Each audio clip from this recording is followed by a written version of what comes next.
Melgeek is one of the top contenders in the HE keyboard market. Not only do they offer overkill spec keyboards, but they also keep improving their lineups. With that said, they sent over the Made68 Pro Plus for us to do our regular tests on and review. This is a 65% tray-mounted magnetic keyboard that features 8000Hz polling rate and 16000Hz scan rate, which complies with today's standards of competitive keyboards and gaming gear for professional esports. As usual, I tested it for gaming, and it's unfortunate I do not have the tech to measure latency. However, I did not experience any anomalies or irregularities with the keyboard. It felt very responsive, and I have to say, the switches feel very soft and snappy. One really cool feature here is the ability to import settings of professional esports players. This is a feature I've never seen on any other keyboards before, and I think this is one of the best ways for you to create your own user profile based off and inspired from professional settings by pro gamers. Hi, my name is Daniel with the Biboyharanero team. It's been 5 years since we first posted a YouTube video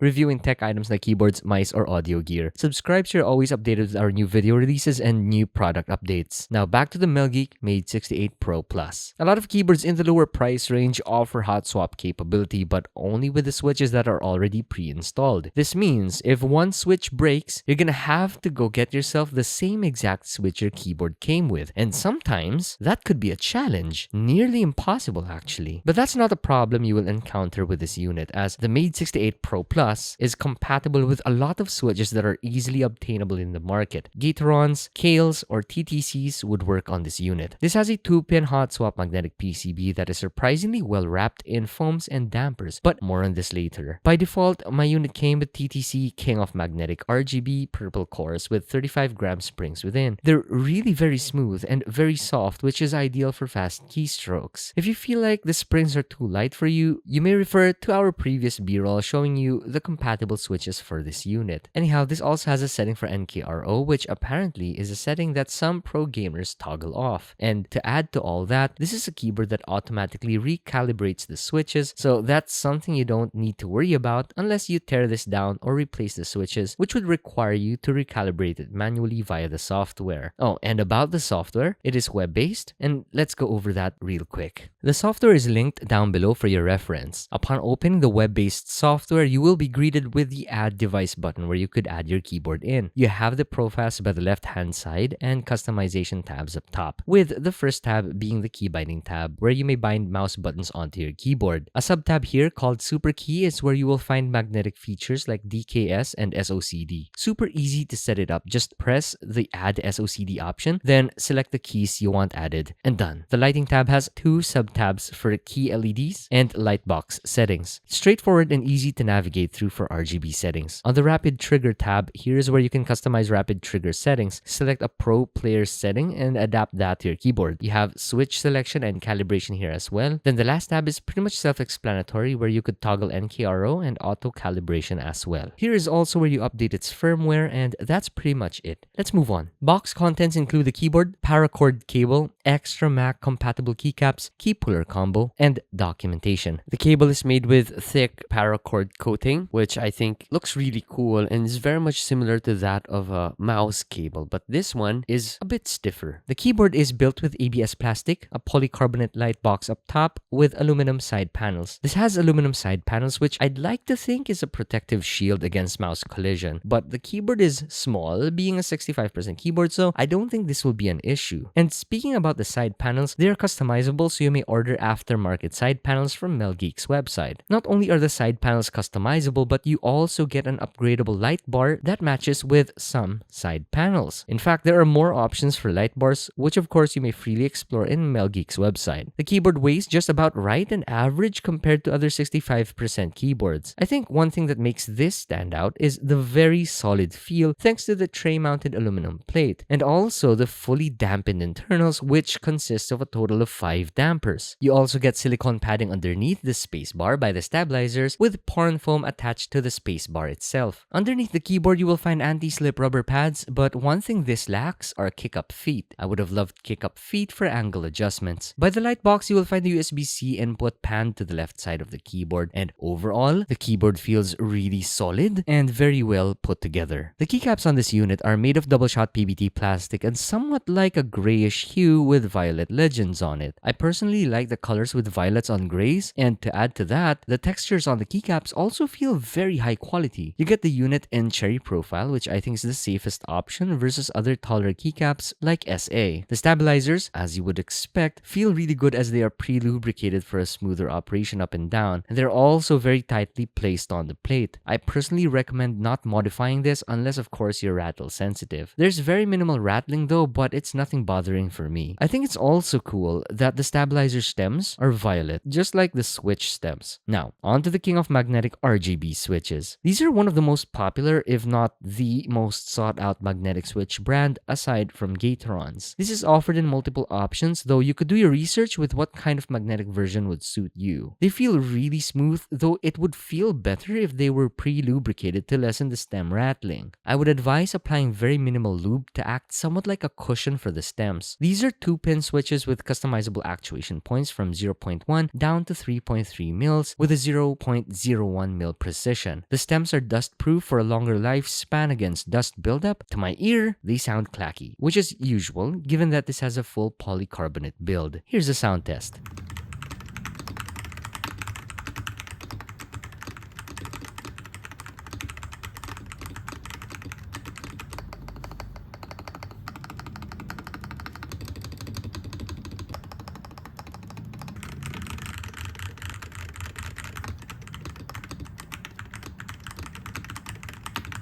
This is offered in 3 color options, where you get the purple, pink, and phantom slate. They all look cool, with one that looks more feminine than the rest. I like the really good keycap legend contrast, helping my eyes see the legends better, and yes, I do look at my keyboard when I type. The RGB glow is average in terms of brightness, but honestly, this is something I really don't need, especially those who are competitive gamers where specs and performance powers over aesthetics. Anyhow, I like that the TTC King of Magnetic RGBs have a transparent housing for a better shine through. This also has RGB diffusers in them to allow for a less glary LED. By pressing the function key and X, you get to switch LED modes. With the function key and C, you get to cycle through the LED colors. If you want to turn it off, just press the function key and Z. To toggle through brightness levels, you may simply press the function key and V or B. More LED controls is found in the software, as you can also customize the light box up top. And speaking of the light box, I almost forgot to mention that this is super bright.